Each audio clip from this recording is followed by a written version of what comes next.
Hey everybody, Amy here. I'm just popping in before the start of each episode this week to let you know that this week is the end of our ADHD series. We'll go back to normal broadcasting next week, normal episodes dropping on a Monday. This week what you're going to see is each day, Monday to Friday, is a little episode popping in that is a PS episode. Simply because each of the guests that I interviewed came back to me afterwards and said, oh my goodness, these are the things that I forgot to say. And I thought initially, that's fine, that happens with every episode. But then I realised, actually, it's an ADHD thing, and what more perfect way to celebrate the end of our ADHD series than a PS from our guests. And so each day you'll have a different little PS. It's a different type of episode. I'm just giving them kind of free rein. Share what you want to share. They've got their notes, so nothing gets forgotten. Enjoy those. On Friday, you'll hear from me, and we'll go to an episode today. So let's get started.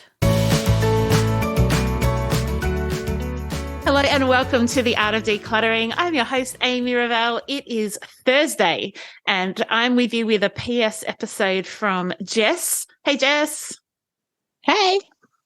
Jess has some really, really good tips that she has written down and wants to share with you. So, Jess, I'm going to give you the floor rather than kind of doing a normal interview.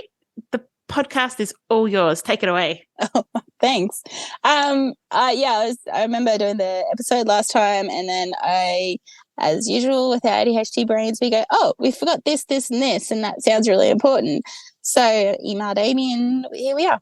I was just reading through a list of things that I remembered, and one of them was like, I always have a pen in my car, or multiple pens in case one gets taken out. And that is for if we are at after school activity or when I pick kids up from school and they've got notes in their hands to give me. I actually, if I can, I'll sign them straight away while I'm in the car or before I go inside.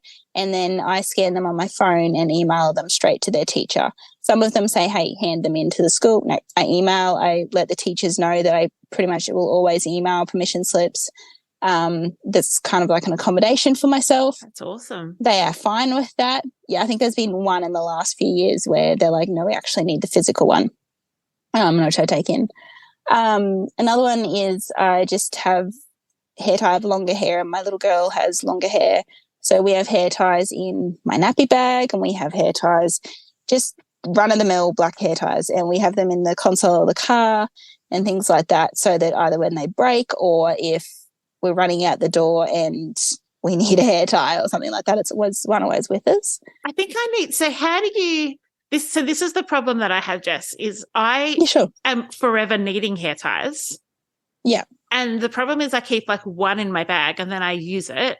And so then when I'm out, I end up using all kinds of things like dead shoelaces, elastic bands which rip my hair. I use bread tags, male rubber bands, everything, like whatever I can find. And I'm like, why can't I just keep more hair ties in my bag? Any tips? Like, in fact, one of the things I did do once is I found I was always going to the chiropractor with my hair out, and he would always say, oh, do you have a hair tie? And I was like, no. So I ended up buying a full pack of hair ties to keep at the chiropractor. And so he kept them in his drawer. And I said to him, like, hey, I'm sure that would have got him out of trouble a lot of times with other people. He said that. He's like, do you know how many women are grateful that you bought me that pack of hair ties?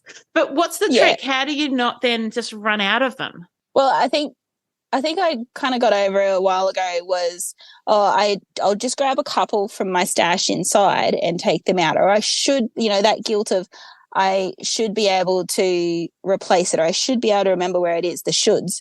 It's just not helping you at all. It's not serving you at all. So I just pay the ADHD tax, buy a 50 pack of hair ties and keep them in that little, like sometimes they come in like a little Ziploc thing of their own or whatever. I just keep them in that and either chuck it in the front of the nappy bag or my handbag or whatever, or the car.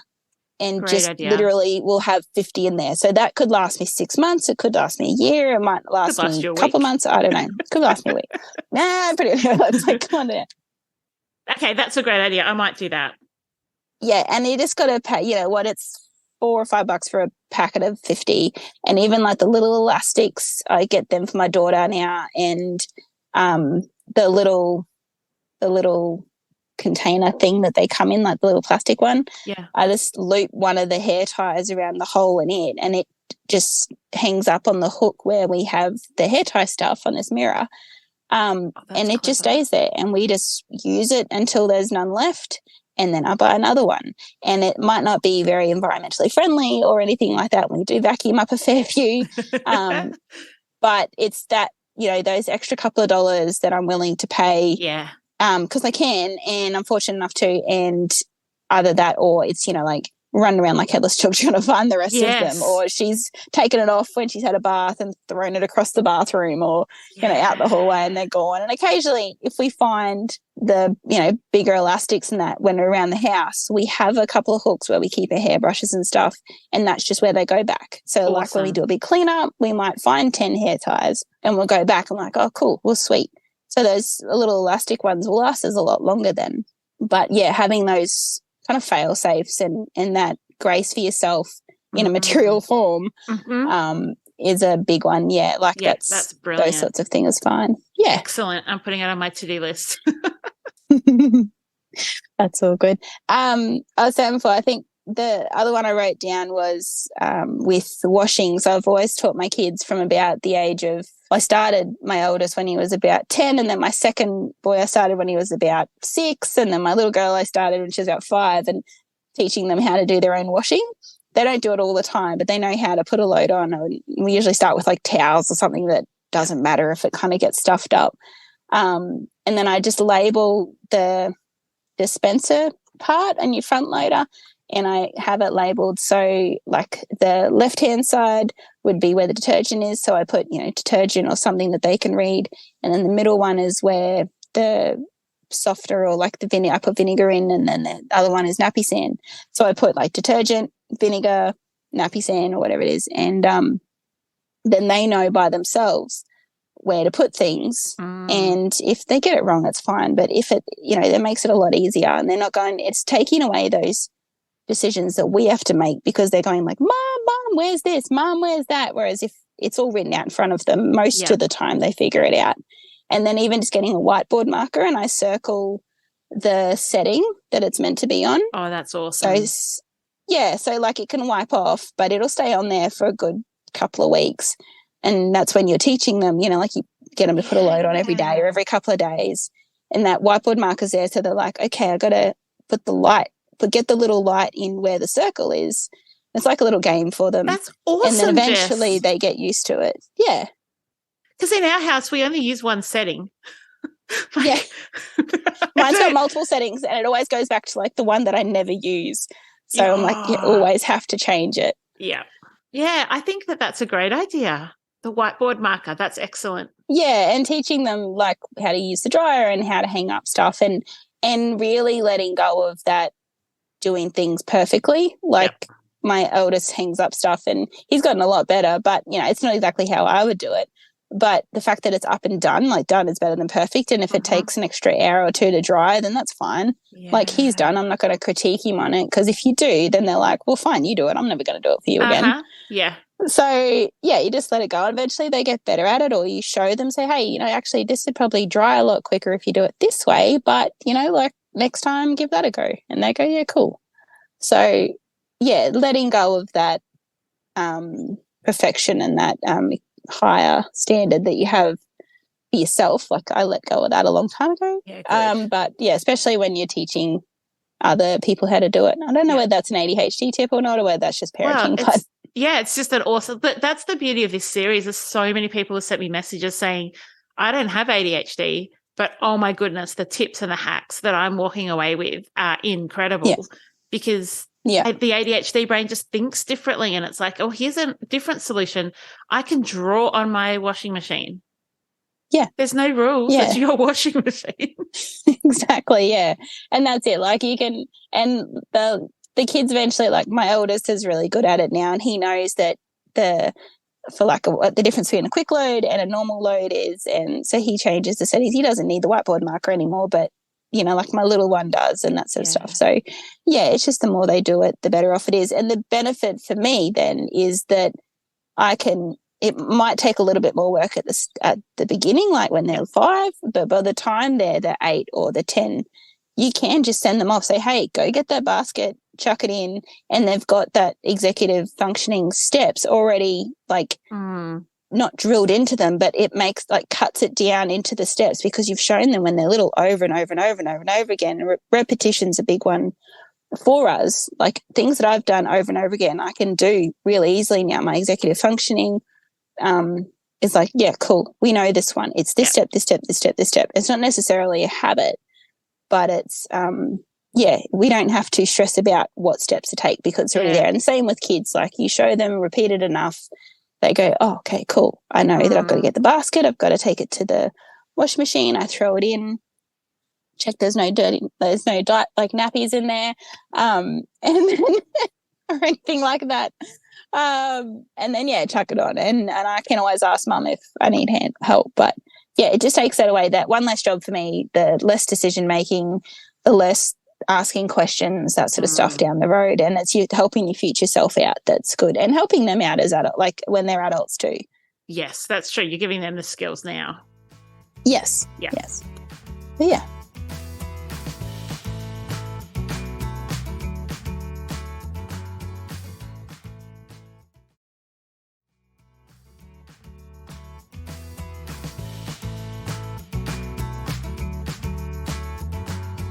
And tell me about just do one thing. I might as well do one thing. Yeah. So when your brain's just frizzled and you can't even like think of where to look, like it's that bad, like you can't do anything. There's kind of two options. There's one, just go to bed, or just do nothing, just lay there until it passes and then you're good again. Or if you're a mum and you don't have that option sometimes, where you've got 4 kids and, no one can help you, it's like reach your hand out and touch something. Or like if you have to clean the kitchen, just do one thing. I'll just do one thing. May as well just do one thing. Like if that's pick a fork up and move it to a different bench so you've got a little bit extra bench space, just do that.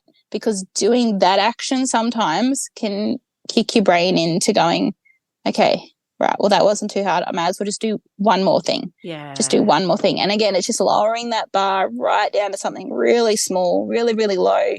And then, or say I may as well do 5 things or whatever it is. And just doing that 1, 2, 3, whatever it is. And if all you do is 1 or 2 things, and that's okay, then go to bed. You've got a minuscule bit more bench room than you did before. And then, but most of the time I find I'll just unstack the cups out of the dishwasher. And then before I know, I've done the whole dishwasher and restacked it and wiped benches, and I'm like, my whole kitchen's done. Yeah. I think it's just that kickstarting yourself into gear. But I have had nights where I have just unstacked the cups so that we've got cups for the morning, or I have just picked up everything off one of our we've got quite a tiny kitchen, and we just, I scoop everything up off the one main part of the bench that we make breakfast, put it all over onto the stovetop, and because I know I'm not going to cook in the morning, so it all just goes over there, wipe down that bench, and we're good for the morning. Yeah. And then I'll clean up the rest when I've got more spoons. So, yeah, it's just that one thing, or, picking things up off the floor. Just pick one thing up off the floor, even if it goes on the couch, just keeping your floor clean. But, yeah, my biggest motto is like, my dad's always said this, is as long as your kitchen's clean, your house is fine.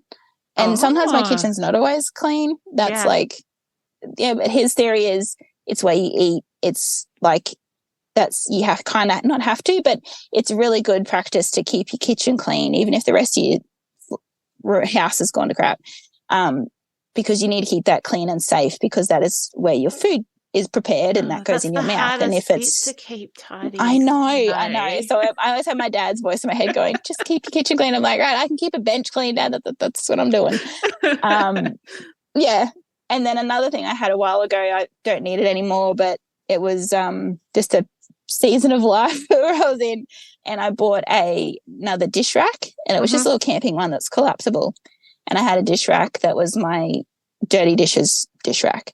So instead of having things just piled everywhere, I actually stacked the dishes up in it, dirty, or just rinsed or whatever. So then my actual dish drying rack was for the actual clean stuff. Whereas before I'd like rinse it and I'm like, I haven't got anywhere to put it because it's wet. So it'd kind of just get messy. So I did that for a while, and even just, throwing cutlery in there, because cutlery gets everywhere.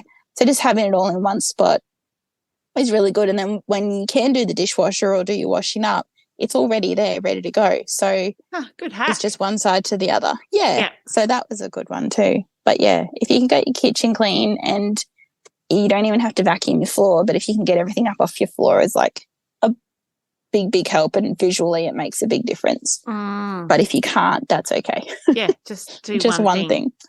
Yeah. I love that. And the one thing might be make yourself a cup of tea. Yes. Yeah, or coffee, or like drink water if you haven't drunk water all day. Yes, I thought that the other day. I was like, have I drunk water? I've got a headache. Have I drunk any water today? No, I haven't. All right, better do that. Yeah, I got to about 3 o'clock after. I was like, I feel a bit lightheaded. Have I eaten? I haven't eaten today. Yep. No, that's it. It's the joys, isn't it? Yeah. It's crazy. Thank you, Jess. That's super helpful. I love these practical PS episodes. I just think that it's just quintessentially ADHD that we forget things, and then we're like, oh, but I forgot the things I wanted to say. And so now we've got to say them. I'm sure there's more I've forgotten that I could have said, but oh well, it's all good. There's always going to be more, but we've got the gold. Yeah. Oh, and one more thing was, if you say to yourself, I'll remember that later, write it down. Yeah. That saying, I'll remember it later, is the surefire one that you'll forget. That's a good trigger, actually. Put it in your phone. Yeah, because I write most things down, but then sometimes I do say that, and then I'm later going, why did I have such confidence? Have no confidence in your memory. Like but that's good. Excellent. Well, listeners, cool. Again, gold from Jess. Tomorrow you'll hear my reflections on the ADHD series. And then next week, we're back to normal weekly episodes. Thank you so much. Thank you for all of you who are leaving reviews. And as I said yesterday, or I don't know when I said it, at some point, if you are in the Facebook community and you have an aha moment from the podcast, or you hear an episode that you love, share it into the community, because there's 120,000 people in there, and a lot of them don't know that it's run by a business with a podcast. And I know that they would appreciate it. So do that. I can't think of anything else that you need to do, so just do that. And I'll see you tomorrow. Bye. I would like to acknowledge the Wurundjeri people, who are the traditional custodians of the land this podcast is recorded on. I would also like to pay respects to their elders, both past and present, of the Kulin Nation, and extend that respect to other Indigenous Australians. Thank you so much for joining me today. If you enjoyed today's episode, I would love you to rate and review the show on your podcast app. That will help others to find the Art of Decluttering podcast as well. If you'd like any more information, you can visit theartofdecluttering.com.au. And I would love to see you in my Facebook group. Just search the Art of Decluttering community on Facebook and join today. I hope that you have an incredible rest of your day, and enjoy the freedom.